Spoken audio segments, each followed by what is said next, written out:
The unsung note. The weathered piano in the corner of the community center had seen better days. Its ivory keys were yellowed with age, and several notes stuck when pressed too firmly. But to Cassandra Winters, it was the only available vessel for the melodies that had lived in her head for years. "You'll do great," encouraged Dina, the fundraiser organizer and Cassandra's oldest friend. "Nobody expects perfection at a neighborhood benefit." Cassandra nodded, though her stomach twisted with each passing minute. At 34, she'd spent her life hiding behind the shelves of Winterleaf Books, the small independent bookstore she'd inherited from her grandmother. Her customers knew her as the quiet woman who could recommend the perfect novel for any mood, but knew nothing of the compositions she scribbled in notebooks after closing time. "Next up, we have a special treat," announced Dina to the crowd of local donors and community members. "Our very own Cassandra Winters will perform an original piano composition." The polite applause that followed felt like a sentence. Cassandra walked to the piano, her emerald dress, borrowed from Dina and slightly too large, catching on a chair as she passed. The small stumble elicited a few chuckles from the front row. She sat at the bench, positioned her trembling fingers over the keys, and began to play the piece she'd titled Autumn Whispers. The first few measures flowed beautifully, her nervousness momentarily forgotten as the music transported her. Then came the difficult bridge section. Her fingers faltered, hitting a dissonant chord. She paused, tried again. "Another mistake. Is this supposed to be music or a cat walking on the keys?" Someone whispered loudly enough for nearby tables to hear. Laughter rippled through the room. Cassandra's fingers froze completely. Her vision blurred with tears as she stared at the traitorous keys. Someone began a slow clap that felt more like mockery than encouragement. "I'm sorry," she whispered, though no one could hear her. She stood abruptly, nearly toppling the bench, and hurried toward the exit, the sound of conversation and laughter swelling behind her. In the hallway, she leaned against the wall, eyes closed, willing her racing heart to calm. The door opened and closed quietly.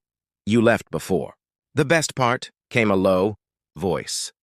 Cassandra's eyes snapped open to see a tall man with salt and pepper hair and intense gray eyes studying her with unexpected interest. "Excuse me?"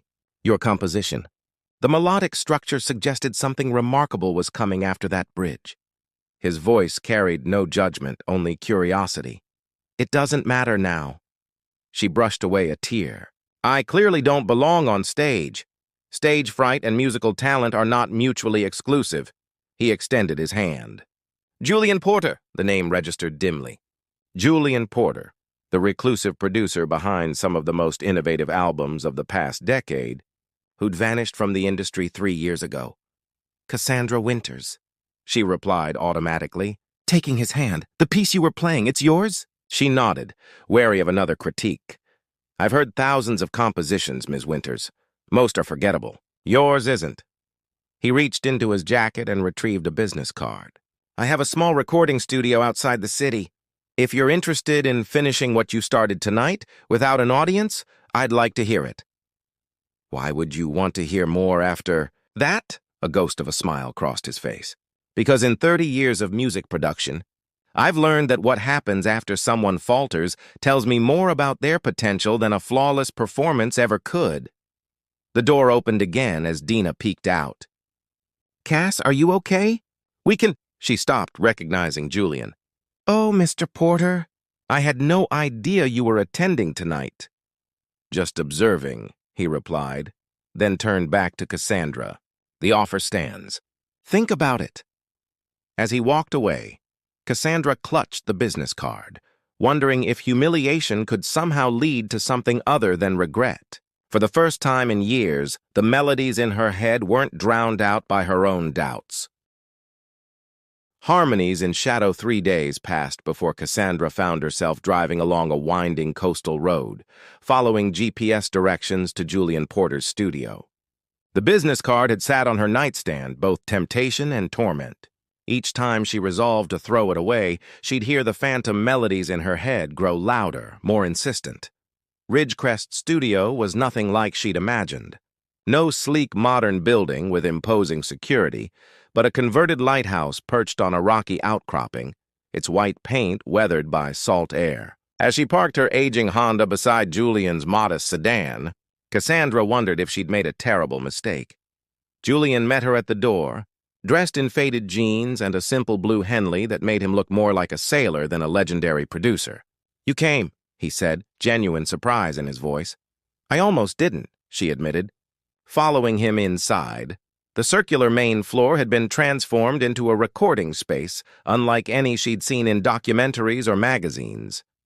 Vintage equipment sat alongside cutting-edge technology. A magnificent grand piano occupied the center of the room, bathed in natural light from windows facing the ocean. "This is not what I expected," Cassandra said, drawn immediately to the piano. "Most people say that." Julian gestured toward the instrument. "Steinway Model B, best acoustic properties for solo piano recording. Would you like to try it?" Her fingers hovered over the keys. "I don't know if I'm ready. No audience here except me and the seagulls," he said, moving toward a control panel. "And I've already heard you make mistakes, so that pressure's gone."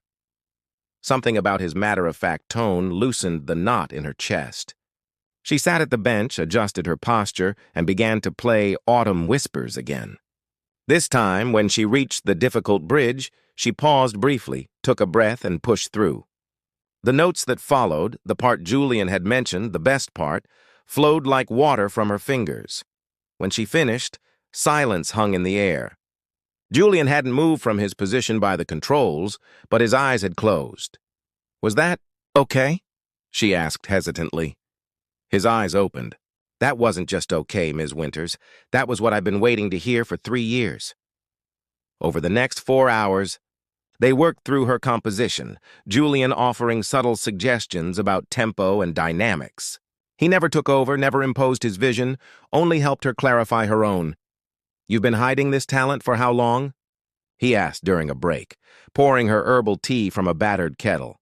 "I've played since childhood, but composing—" She accepted the mug gratefully. "My grandmother encouraged it, but after she died, it became something private. The bookstore keeps me busy enough. Bookstore owner by day, secret composer by night?" She smiled despite herself. "Something like that." "What about you?" Everyone knows Julian Porter disappeared without explanation at the height of his career. His expression shuddered. "Sometimes visibility becomes a prison." "Is that why you live in a lighthouse?" The irony? A surprised laugh escaped him, short but genuine. "I hadn't considered that." He studied her for a moment.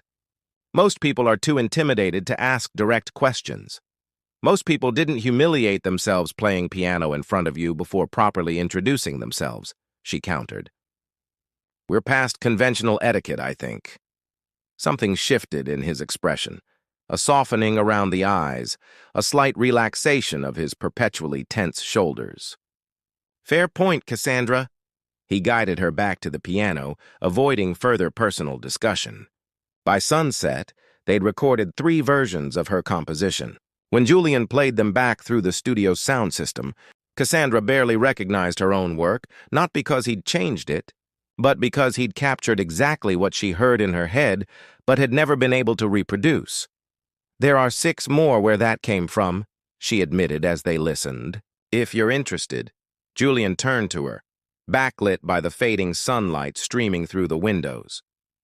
For a moment he looked younger, unburdened. "I'd like to produce an EP with you. 6 tracks. Professional release, though under a pseudonym if you prefer anonymity." "You can't be serious." "I've never been more serious about a project." He hesitated. There would be no public performances required. Just you, this studio, and these compositions. Cassandra thought of her quiet bookstore, her predictable life, the notebooks filled with music no one had ever heard. "Why me? Why now?" Julian turned back to the control panel, adjusting settings as he spoke. "Because before I heard you play, I hadn't wanted to produce music in 3 years. He paused, then added quietly, "You reminded me why I started doing this in the first place." As Cassandra drove home that evening, the setting sun painted the sky in hues that matched the emotions swirling through her: golden possibility, purple apprehension, and the deep blue of unexpected connection. 6 more compositions, a professional recording, and a reclusive producer who had somehow seen what no one else had bothered to look for.